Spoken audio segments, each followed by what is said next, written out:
Bernie Tech here. This is going to be sort of a stream of consciousness video, so bear with me on this. And what it is, it's how to go about setting up 3270 BBS from Moshix. Now, I'm not going to give you a hand holder step by step because I just don't do that. But I'm going to tell you how to do it, and it should not be an issue at all. In fact, this is an extremely easy BBS to install. And this is from somebody who has installed BBSs, a number of them, back in the 80s and 90s. And the kind of stuff that we used to go through was just mind-numbing. But we did it. But in this case here, you don't have to. Now, I'm running this on a Hetzner VPS. It's a very minimalist VPS. It's a single core. It's Ubuntu 24.04, and it has 40 gig of storage and about, I don't know, 2 gig of RAM. It's nothing to it, and it's a shared CPU, just one. But it runs like gangbusters, and it runs like gangbusters on top of the fact that I'm using that for my my VM370 CE installation, the vanilla one. That's what they call it, the 6-pack. I have one that I run locally that I experiment with that Dr. Renee Furlan gave me, but the one that I have on my VPS is the one that it comes from the source. So anyway, you get the gist. All right, what do we do here? Well, I'll put the link at the bottom where you can find Moshix's 3270 BBS stuff. This is the same stuff that is running his actual Forum 3270, if you're a member of that. And that's the place to go if you want to talk to us about all things sort of mainframe. There's lots of other things to talk about, but we eventually get there. In this repository from GitHub, there are 2 downloads that you have to do. Once you do those 2 downloads, then you have all the assets you need. You have to create one file on your own, which is important because it's the configuration file. And the reason why you make it on your own is because it's for your environment. And okay, so you create it. Really easy, and Moshix has created all the scripts here to get things up and running pretty seamlessly. All right, the very first thing you do is read the README. And it's the same README as in, README. So there it is. You have what kind of code availability it is, what systems it will run on, all the different features, and there's a lot of stuff here. Let me tell you, a ton of stuff. So, in addition, he has a really nice, almost full-blown editor for when you're doing messaging and so on in the forums. But this is the important thing. So, there's 2 sets of downloads, and then there's one file that you need to make on your own. And the one file is the tsu.cnf, which is a configuration file. And it's not the same as what you would see in Hercules, but it's the same philosophy, where you have a configuration file which explains to the server how to be what you want it to be. And that's the template. That's the generic. You got to modify this to make yours. And what I would suggest you do is when you're on this site is just double-click on the little copy right there. Open up a editor of your choice that makes you happy. In this case, mine is Notepad++. And I have my little Hetzner VM. And all I do is just offload these things right from this Notepad++ right into the remote server. So there it is right there. And what you do is you just make the changes. You call your BBS your name, you put in whatever it is you want it to be, you put in the different ports that you want to be available for people, and importantly, now that Moshix has added doors, you would put in the different doors that you want. Doors to other operating systems like my VM370, I have a door to. There is a door to a VM over at sdvm.sdf.org. I actually have an account there on one of their Linux servers that I have not used, and I probably should. And I even tried a little experimental Python server, which didn't work. I'm not sure exactly why, but we'll get back to that. Anyway, so what's that make it? 3 things: the download of all the pieces, parts, the download of the actual server Go environment, which is it's not out in the open. So what Moshix has done is he's programmed this whole thing in Go, and then he has created one file which is the compiled Go software or scripts or whatever you want to call it, and that's what you run it against. Eventually, I think he's going to release the code, the source code, but for now, we wait. Anyway, let me just shut that thing down. All right, I'll put a link in the description to where you get this thing. So what you do here is you go over here to code, and you go down to download zip, bink, and you download it. And over here it comes down as 32.7bbs main.zip. It's outside the window of the picture, but you get it. It's right up there. So there's the first thing. I just download that to my download directory on my Windows machine. The second thing is you download the actual Go executable over here in releases. Now, there are several releases. The most recent is yesterday, today being the 11th of August 2025, 27.2. And what he's done is made a couple of little changes, and I guess I instigated these, which I appreciate his response. He's a responsive guy. He made the change so that your host name is reflected in the actual welcome screen. Before, there was sort of a, as he said, a cosmetic lacking there. It needed to be a little clearer of who the host was, so we put that in there. The important thing is if you have an IP address that you have discoverable in a DNS, so that you can actually, like I have ErnieTech, point it to there and then reverse back to your actual IP. You should do that. I just have my IP right now, but it shows up as ErnieTech BBS. All right, so that's this. There's a couple of other ones. For instance, one of them was to switch the DB, the database that handles this whole thing, into write-ahead mode. And I think it's the way in which you have a better chance of keeping backups versus having to do it manually. I probably will never get around to doing it. Okay. Here's what you need to do. Pick the flavor you like. So if you're running on a Mac, if you're on Linux of different styles and so on, right here, this is probably the most common, TSU free, this one here. This one here, we'll get to it. Linux AMD 64, that's the baby. And that's what you'll probably use if you're like me and you have a Hetzner VPS. So you'll download this. And once you get this downloaded to wherever you want to keep it temporarily, you should rename it. It's not going to have an extension on it. This is, remember that, it's not going to have like TSU Linux AMD 64.zip or .tar gz, nothing like that. It's just going to look just like that, the file. And that's the executable Go file. And so all you need to do is you need to then download it and rename it to just TSU. Get rid of all this junk. Okay? Okay, as they say on South Park. So now you should have 3 files. This, what you just downloaded, which is all of these things here in a zip file. And then you created your CNF file, your TSU CNF, as a regular old text file using this as the template and whatever, editor you like. Those 3 files then get moved over to your VPS. Those 3 things. However, the zip file needs to be unpacked first. I would unpack it into a temporary directory, and then you have everything that is in here, everything you got from the release, and the CNF file itself. So that gives you a whole load of files that originally started out as 3 files. Once you unpacked that zip file, you'll have all these as well. What are these things? Well, these are little utilities that Moshix has created that we need to get running. One of the first things that you have to do as soon as you install this thing, you have to use the create tsudb.bash, because that will actually set up the database. But you're not going to get very far if you don't have a couple of things installed. All right, 2 things you need to install. Let me go over here to my VPS. All right, now let me just tell you something here. I'm using this in a tmux environment, and I'm doing that because I'm experimenting and I'm shutting things down all the time, and I also have an instance of VM370 running. You can also create this environment so that TSU is the name of the BBS.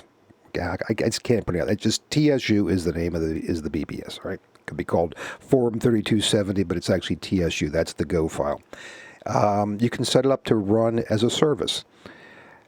You should, because that way if your machine reboots, and then she's up and running automatically. So there is a script file. There is a bash file in there just for that. Let's have a look.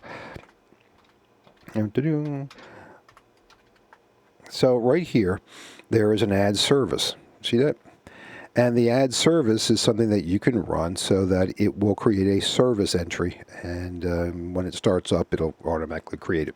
There's also a bash script called create tsudb, which you need to run to create the actual SQLite 3 database. And there's a couple of other little utilities which will then allow you to, say, import an ICS file from a calendar in for your own uses. I think there was a National Holidays ICS, which essentially propagated the entire thing with just the national holidays, depending on where you're at, I guess. You can insert words into the dictionary in case whatever's in there is insufficient. If you actually open it up to outside users and they're not logged in forever, you can remove them using this. But start BBS is how you should start the thing, and that will set up everything. But let me just show you a few things. So I've moved everything into this one directory. Now, the other thing I did, I have created an admin called server admin. So I can actually come in as that person if I want to. So if I say su server admin, now I'm server admin, which is really what I wanted to be. There it is. So that is everything right there. Let me just go into TSU and make it look a little bit nicer. There it is. All right. All of those things right there have been changed and been chmodded over to 755 recursively so that nobody complains. There are two subdirectories underneath of this TSO directory underneath of server admin, which is this is how I set it up. It's probably not the most efficient, but I like it this way. I like it this way so I have one tmux window that I can deal with any servers I set up, and I can then just, I can get out of that, detach from it, log out, go watch TV, come back tomorrow, and I'm still up and running. So there's a static and a templates, which is what the TSU web server uses, the HTTP. All righty. That's it. That's all there is to this. There's nothing special. There's no, I've used BBSs like Mystic that have, the complexity is unbelievable. None of that stuff. So be happy about that. All right. The other thing is to be aware of is that I'm playing around in, the directories under bash. If you do it under TSU, if you set up a tmux environment, you're going to have a problem because in TSU you should have the actual server running. So what I typically have is two servers running and then do my admin work over here in bash. So there's three windows running in tmux. Makes it easy for me. Your mileage may vary. You get the gist. All right. The other thing you might need to do, if you don't have it already, you probably need to do something like, well, anyway, before I do that, let's see what Moshix mentions over here. So he gives you all the instructions that you need, tells you all about the stuff, content editing, configuration file, the CFG, how you download it, what you do. You need to rename that, run the script, run the DB. And yeah, the only thing that you need to do is you need to make sure that you have SQLite 3 installed if it's not already. And you need to make sure you have Go installed. Now, I don't know if he mentions this stuff in here. Not hard to do. So those are the two things that here it is right here. Prerequisites. Make sure you have SQLite installed. And I believe Go. And they're in the repositories of 99% of the systems, the distros you're going to use. So make sure those two things are in there. All right. Back over here. Now I'm going to switch back. I'm going to move over here using Control B and over to TSU. Now I already have it running, but let me just kill it for a second. To kill this thing, there's only one way to kill it, just to Control C it. But that's how you start it. It's just start bash, or start BBS bash. Watch. Boop, that's it. No errors, no complaints, nothing to it, just pure simplicity. And that's what it's doing there. We're listening on port 3270 for connections. So let's connect. So I've set up a, let Let me just make this small. Drag her over. So I have created an entry using my WC3270. Actually, I just cloned one of them. I think I just cloned the one that I use from Moshix's 3270 BBS, and then made the changes to my address here, or to my server. So you can come in as admin. So watch. I'm going to come in and admin. It looks just like Moshix's BBS. That's exactly what it is. There's nothing different about this, except that you have 3 additional entries here for admin purposes as the administrator of yours. The other thing is that there's a extended menu that has something very cool called doors. And the doors are up to 15 different servers, hosts, that you can then connect to through here, a door as it were, in the old BBS parlance. So I have my VM370 instance.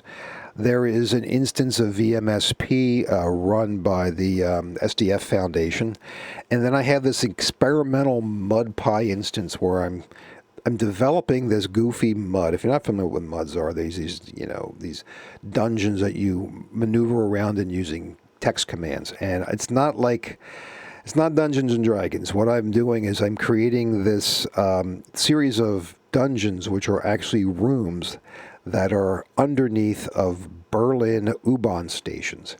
And in each of these rooms are there's a part of a distributed supercomputer, sort of like Guardian from Colossus.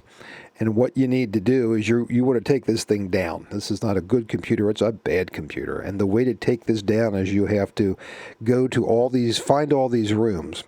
And you'll learn about the U-Bahn system in Berlin, because I sure did. I've been there and was impressed. And throughout that whole process, you will eventually bring down all of these pieces of the distributed supercomputer. That's the idea. Will I ever finish it? Who the heck knows? Anyhow, I would show you how to get into the VM370, but I don't have it configured just right. I have a problem with the key mapping on my WC3270. Typically what you do is you press the PA3 key to pop back out. Once I get into VM30, it doesn't do it. It's my fault on my end, so we won't do that. But that's what you can do. You can then attach to you can go into other servers. Okay. The usual stuff you can get from the Moshix world, from his BBS, are replicated here. So that's really all there is to it. It's not that complicated. In fact, it's extremely easy. I was pleased. It's just I wanted to let you know that those are a couple little tricks that you have to do. You have to remember that what you're downloading as the release is not a zip file with all the Go stuff that you have to do anything to. It's like if it was Python or something. It's already compiled, and then you just rename it to TSU and set it loose, and it'll go. If you don't rename it, I don't think it will start, because the start bash script is looking for TSU. The other thing, of course, was to download all of those helper files, all those bash files that are necessary. Everything into one directory, set the permissions so that whoever you log in as, don't log in as root if you can avoid it. You won't have a problem getting things running because you have restricted permissions. And then create your own tsu.cnf to suit your environment. That's pretty much it. Now, one little trick to remember is that down here you've got 3 additional lines here, 7, 8, and 9. But the problem, of course, is that if you're logged in as a user, a regular user, there would also be an X. Well, that's not there, and that's okay, because we know what that means. To get out as the admin, you just use X anyway.